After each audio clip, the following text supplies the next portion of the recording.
지극히 작은 자를 환대하라 하는 말씀 증거하겠습니다. 한국인이 가장 많이 사용하는 앱이 뭘까? 1위가 유튜브입니다. 2위는 카톡이고요. 3위가 네이버, 4위가 페이스북입니다. 요즘은 이 애플리케이션을 쓸 줄 모르면 또는 서툴면 트렌드나 유행에 뒤처지는 것 같습니다. 신조어가 있는데 이 트렌드를 잘 읽고 선도해 가는 사람들 인싸라 합니다. 그렇지 못한 저 같은 사람들을 아싸라 하더라고요. 인싸는 인사이더이고요. 아싸는 아웃사이더입니다. 안팎으로 참 어렵습니다. 지난주 말씀에서 환대를 아브라함처럼 행하십시오 라고 전했습니다. 오늘은 예수 그리스도의 가르침에서 환대를 행하되 지극히 작은 자에게 환대를 행하십시오 라는 말씀입니다. 전자는 환대를 나그네, 모르는 자, outsiders들에게 행하라. 후자는 환대를 동료, 옆사람, 아는 사람들에게 insiders들에게 행하십시오입니다.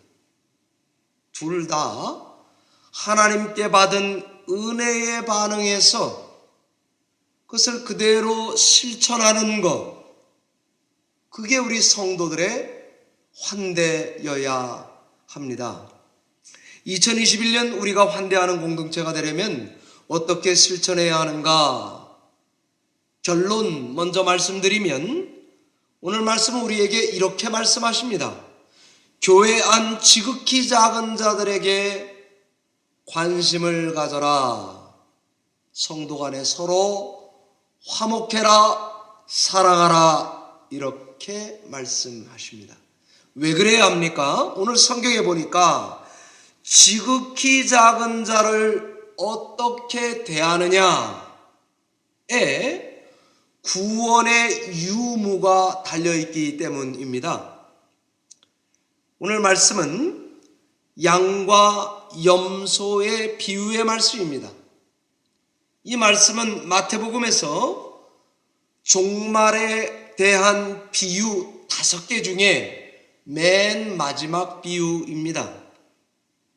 마지막에 나오는 비유니까 종말의 가르침 중 결론에 해당하고 제일 중요하다 이 말입니다. 본문의 요점은 종말에 받을 영생, 구원과 영벌, 심판의 기준이 뭐냐, 그 근거가 뭐냐입니다. 종말엔 과연 어떤 사람이 구원받느냐, 어떤 사람이 심판받느냐 하는 문제입니다. 이것이 너무너무 중요하니까 예수께서 우리의 일반적인 생각과 상식을 깨뜨리면서 말씀을 전하고 있습니다. 충격요법입니다. 듣는 자도 다 아이쿠 세상에 이런 일이, 이럴 정도로 깜짝 놀래게 만듭니다. 너무 중요하니까 예수님이 흑백 논리를 써서 선명하게 대조하는 방식으로 전하고 있습니다. 그야말로 간단, 명료, 선명합니다. 양은 흰색입니다. 염소는 까맣습니다. 관습상, 본성상 양과 염소는 낮에 같이 지냅니다. 그러나 저녁에는 나누어집니다. 양은 추위에 강합니다. 염소는 약합니다. 이런 특성상 이런 상식을 따라서 종말이 어떤 거냐 하는 비유를 들고 있습니다. 목자가 밤이 되면 양은 우편에다가 염소는 좌편에다가 두어서 가르듯이 구원과 심판이 그렇게 일어난다입니다. 그럼 종말에 하나님이 심판을 행하실 때에 그 기준과 근거가 뭐냐 하는 것입니다. 간단하고 선명합니다. 35절 36절에 따르면 나에게 잘하면 구원받고 나에게 못하면 심판받는다입니다. 종말의 구원과 심판의 기준은 예수님께 잘해서 예수님을 돌보아 주어서 예수님을 환대했기 때문입니다. 그런데 이 말씀을 하실 때 양쪽 다 깜짝 놀라게 되었습니다. 현장에서 듣는 사람도 그리고 후대에 두루마리 성경을 적힌 것을 읽는 성도들도 그리고 저와 여러분 같이 이 말씀을 오늘날 읽고 설교를 듣는 우리들도 놀라게 만듭니다. 수천 년이 지난 지금도 이 말씀을 읽노라면 참 깊고 오묘합니다. 어려운 말도 아닌데 읽을수록 들을수록 행할수록 살아볼수록 시간이 갈수록 무릎을 탁 치게 만드는 그런 말씀입니다. 예수님이 양과 염소를 앞에 두고 영벌 영생의 기준과 근거를 말하기 시작하십니다. 모두가 다 숨을 촥 죽였습니다. 눈동자는 반짝반짝반짝 빛나는 순간입니다. 예수님의 입에 주목하고 있습니다. 성경의 영생 판정, 영벌 판정의 센텐스, 선고가 내려집니다. 양들에게는 34절, 염소들에게는 41절이 센텐스, 선고입니다. 우파 양들 쪽에 천국에 합격했습니다. 염소파 좌파는 천국 입성에 낙방했습니다. 먼저 영생 판정의 기준 35절 6절에 나오거든요. 우리가 다 아는 말씀입니다. 내가 줄일 때 먹을 걸 주었었다. 내가 목마를 때 마실 물을 주었었다. 내가 나그네 되었을 때 환대해 주었었다. 내가 헐벗었을 때 너희는 옷을 입혀 주었었다. 내가 병들었을 때 너희는 간호해 주었었다. 내가 옥에 갇혔을 때 너희는 찾아와 주었었다. 입니다. 이제 영벌 판정의 기준이 나오고 있습니다. 42절, 43절입니다. 그 내용을 가만히 보면 우파 양들 쪽의 선고와 똑같습니다. 내가 줄일 때 먹을 것을 주지도 않았었다. 내가 목마를 때 마실 물도 안 주었었다. 내가 나그네 되었을 때 문을 닫아버렸었다. 헐벗었을 땐 옷을 입혀주지도 않았었다. 병들었을 땐 돌보지도 않았었다. 내가 옥에 갇혔을 땐 찾아와 주지도 않았었다. 입니다. 이 내용이 예수님의 입에서 설명하시자마자 우파 양들도 좌파 염소들도 다 깜짝 놀랍니다. 염소편 사람들은 왜 놀랐느냐? 언제 우리가 안 그랬던 적이 있나요? 그래서 놀랐습니다. 양의 편 사람들은 언제 우리가 그랬던 적이 있었나요? 그래서 놀라고 있습니다.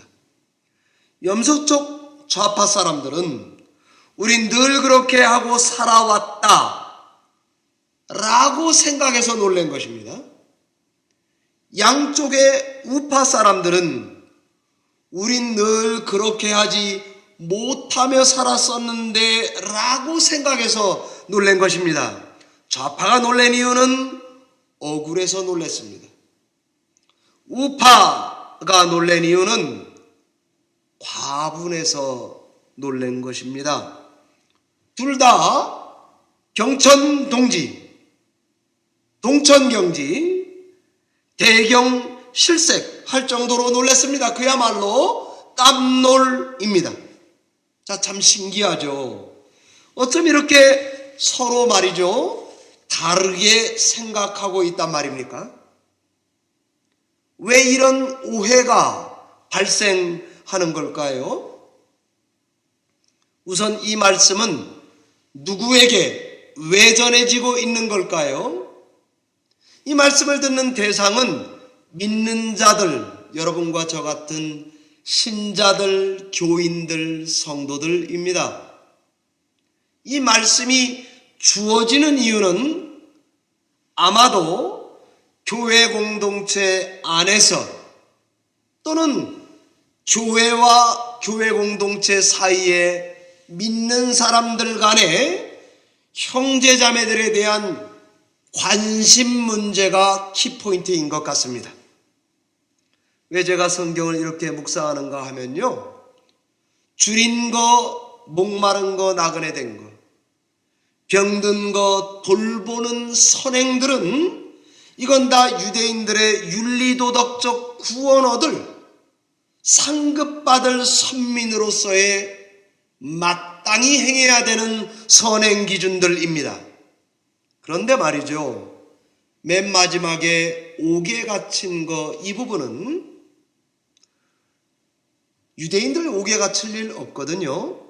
예수 믿다가 감옥에 간 형제들, 복음을 전하다가 죽음을 맞이하는 선교 전도자들, 이런 자들이 교회에 있었기 때문에 이 말씀이 첨가된 것으로 봅니다. 닥터 그렉 키너에 의하면 옥에 갇힌 것을 제외하면 다 유대인들의 윤리덕목의 표준 목록이라고 합니다. 이로 보건대 오늘 나오는 이 환대 목록, 선행 목록들은 공동체 안에, 교회 안에 인사이더들에게 향한 말씀입니다. 참 신기하죠? 어쩌면 이렇게 양과 염소가 다르게 생각하고 있단 말입니까? 왜 이런 오해가 발생하는 걸까요?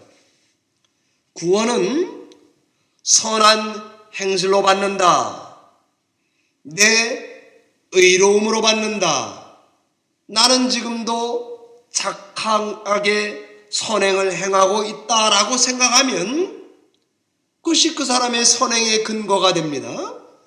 그러면 그런 사람은 자기의 조그마한 선행도 자기는 오래 기억할 뿐 아니라 자기에게 자랑이 됩니다. 그러나 구원은 하나님의 은혜와 선택으로 받는다. 구원은 믿음으로 받는 거다라고 생각하면 자기는 선행을 행하면서도 자기 선행을 쉽게 잊어버립니다. 그리고 자기는 늘 부족하다고 생각하고, 그리고 뭔 일 칭찬 하나 받으면 하나님을 자랑하게 됩니다.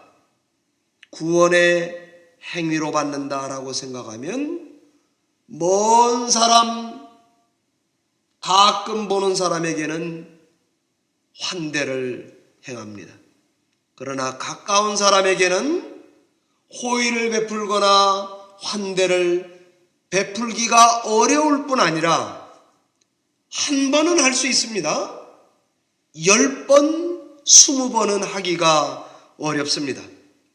구원은 믿음으로 받는다 생각하면 가까운 사람에게 환대를 실천하며 신앙에 갈 것입니다. 먼 사람에게도 환대를 실천해 가게 될 것입니다.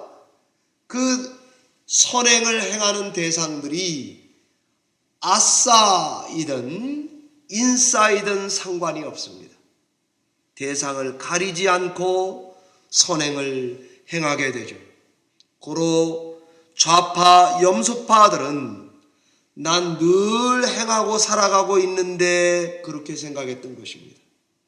우파 양쪽의 사람들은 난 늘 그렇게 하지 못했는데 라고 생각은 하지만 실제로 그 사람들은 행하면서 살아갔던 것입니다.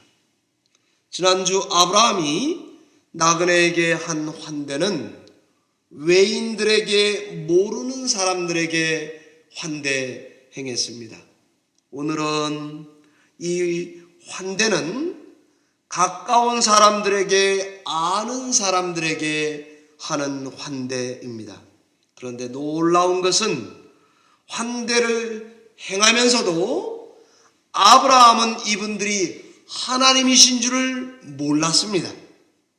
양들도 환대를 행하면서 자기들이 이것이 주님께 하는 환대인 줄을 몰랐습니다. 반면에 염소는 우리가 언제 안 그랬던 적이 있나요? 라고 말하는 것입니다. 믿는 우리는 이런 염소들의 반응을 보면 정말 놀래 자빠질 지경입니다. 성도, 신자, 믿는 자는 마땅히 행할 일을 한 것뿐입니다. 내가 나댄 것은 하나님의 은혜입니다. 나는 그냥 작은 것을 했습니다. 그저 과분합니다. 이거 별거 아닙니다. 그러고 선행을 행하게 되어 있습니다. 하나님께 받은 환대와 은혜와 사랑에 감사해서 환대한 것뿐입니다. 이렇게 실천합니다. 주님은 지극히 작은 자 중에 하나에게 행한 선행이나 관심, 이거는 나에게 한 것이다 라고 합니다. 주님은 지극히 작은 자 중 하나에게 행하지 않은 무관심, 그것은 나를 섬기지 않은 것이다 이렇게 말합니다. 도대체 왜 교회 공동체에서 이런 가르침이 있었을까요? 왜 성경은 이런 가르침을 우리 믿는 자들에게 주고 있단 말입니까? 저는 설교를 준비할 때에 성경 본문이 주어지면 그 본문을 월요일날 새벽기도에 오면은 본문을 자꾸 읽습니다. 화요일날도 읽고 수요일날도 읽고요. 그 다음에 어떨 때는 몸으로 그 설교 본문 내용을 몸으로 이렇게 그려볼 때가 있습니다. 어떨 때는 소리를 지르면서 읽을 때가 있습니다. 어떨 때는 그걸 가지고 한참 생각하다가 그 다음에 돌아갈 때가 있습니다. 그런데 하나님께서 그때마다 영감을 주실 때가 있습니다. 깨달음을 저에게 주십니다. 그러면 얼른 볼펜을 가지고 적어 놓습니다. 새벽에 오늘 이 설교 본문 말씀을 읽는데 이런 깨달음이 왔습니다. 주님이 왜 주님과 지극히 작은 자를 동일시한 이유가 뭘까? 예수님은 지극히 작은 자를 위해서 십자가를 지셨기 때문입니다. 그 사람을 위해서 오셨습니다. 그 사람을 위해서 죽으셨습니다. 지극히 작은 자를 위해서 지금도 기도하고 계시다는 것 아닙니까? 하나님의 온 관심은 신자 중에서도 가장 작은 자, 가장 곤란한 자, 10개 손가락 중에 앞 아픈 손가락 하나에 가 있습니다. 양들도 하나님이 그런 줄 하얗게 몰랐습니다. 염소들도 하나님이 그러신 분인지를 까맣게 몰랐습니다. 모든 선행, 모든 사랑의 실천, 모든 환대는 지극히 작은 자를 향하여 있어야만 합니다. 가까운 자, 옆에 있는 자, 교회 안의 성도들 중에 줄이고 목마르고 병들고 헐벗고 심지어 혹 감옥에 가야 할 처지에 있는 신자들을 향해서 우리의 관심과 사랑은 끊임없이 흘러가야만 하는 것입니다. 제가 설교 때 가끔 말씀드리는 서울여대 기독교학과 장경철 교수님이라고 있습니다. 제가 이분을 직접 만나 교제해 본 적이 몇 번 있는데 굉장히 프린스턴 PhD거든요. 스마트하고 경건한 신학자였습니다. 사랑이 뭐냐? 4가지를 말하고 있습니다. 사랑의 요소는 관심, 돌봄, 이해, 존중이 그것입니다. 관심은 사랑하는 사람의 마음으로부터 일어나는 것입니다. 돌봄은 손과 발을 거쳐갑니다. 이해는 상대의 필요에 민감하고 그 필요를 알아주게 되어 있습니다. 이해입니다. 존중은 사랑받는 사람을 있는 그대로 심지어 높여서 받아주는 것, 그것이 바로 사랑입니다. 환대나 호의의 실천은 타인의 마음을 보는 데서 관심, 볼관자 마음심자 아닙니까? 관심에서 시작하기 때문입니다. 영국의 BBC 방송국 언론인이시고 방송인이고 그리고 종교 철학자 PhD를 가지고 있는 마이클 앤드류 포드가 환대라는 것을 이렇게 정의했습니다. 환대란 손님에게 집중하는 능력이다. 환대는 손님이 자신의 영혼을 발견할 수 있는 공간을 창조해내는 능력이다. 환대는 다른 사람의 외로움과 고통을 없애주는 것, 그런 게 아니다. 환대는 자신들의 외로움과 아픔을 공유할 수 있다는 사실을 그 사람이 알도록 해주는 것이다 입니다. 사랑하는 성도 여러분, 우리가 환대를 실천함으로 성도들의 가난을 없애줄 수 없습니다. 그분의 병을 없애줄 수 없습니다. 성도들 중에 어려운 사람에게 돈을 해결해 줄 수는 없습니다. 그러나 환대를 실천하면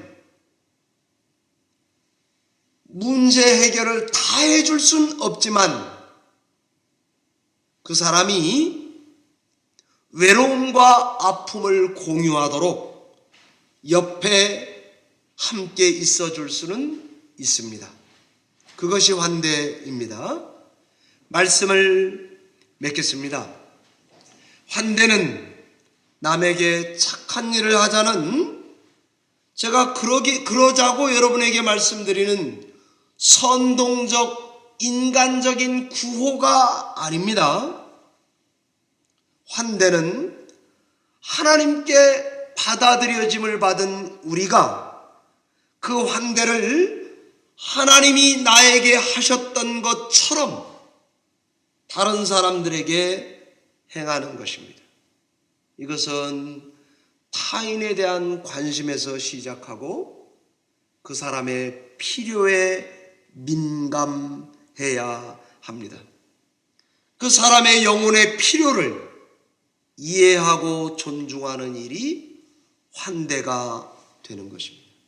해결보다 함께하는 게 중요한 것입니다. 한국의 삼일교회 송택은 목사님이 환대는 목적이 아니라 우리 신앙의 본질이 돼야 한다, 이 말은 참으로 맞는 말입니다. 이는 영혼의 집 마음에서 시작해서 우리의 마음 문을 활짝 열고 그의 존재를 있는 그대로, 아니 높여서 받아주는 것입니다. 2021년 환대하는 공동체 아래 신앙에 갈 때에 우리 교회 안의 성도들 간에 사랑의 환대를 힘껏 실천하시는 한 해가 되시기 바랍니다. 기도하겠습니다. 하나님 아버지, 감사합니다. 주신 말씀대로 우리에게 베풀어 주신 환대를 성도들에게 그리고 외인들에게까지 힘껏 실천하는 이 한 해가 되도록 축복해 주시옵소서. 예수님 이름으로 기도하옵나이다. 아멘.